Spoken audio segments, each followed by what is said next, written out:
nag-upload ka na ng mga video, pero kunti lang ang nanonood. Lahat ng pagkain namin na i-post ko na, pati na ang pagkakapit ko. Minsan nga mas pinoproblema ko pa kung ano ang iko-content ko kaysa uulamin namin. Yung iba gusto magkatrabaho at kumita ng malaking sahod. Ako simple lang naman yung gusto ko. Kahit yung malaking sahod lang.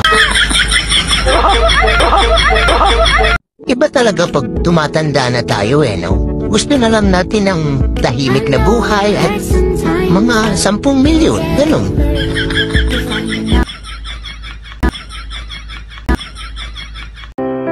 Minsan, kumain ako sa Jollibee, may napansin akong 2 matanda sa kabilang table.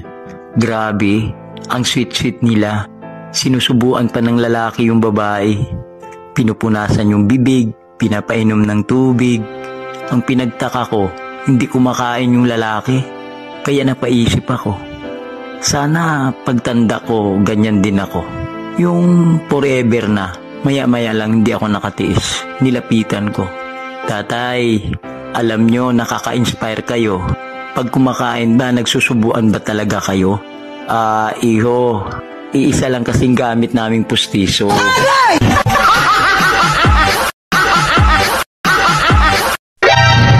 Hindi ka depressed.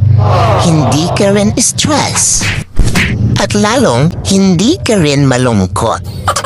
Nangihina ka lang kasi wala kang pera. Ganun yun.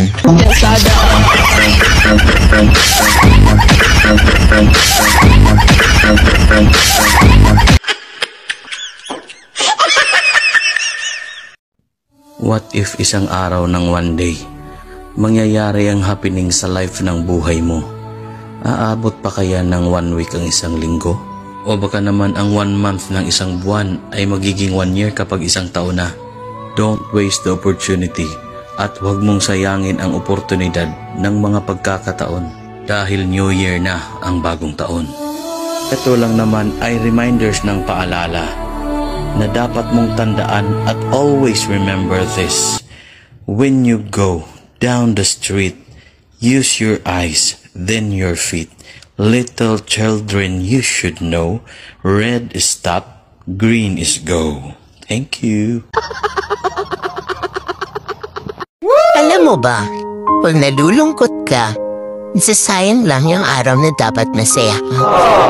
Kaya kaibigan, konting pasensya lang. Aha? Kaya't cool ka lang. Relax ka lang. Simple lang ang buhay, ngumiti ka na lang. Oh no! Daanin mo sa tawa kung ikukunt na. Kaya't kaibigan, konting pasensya lang.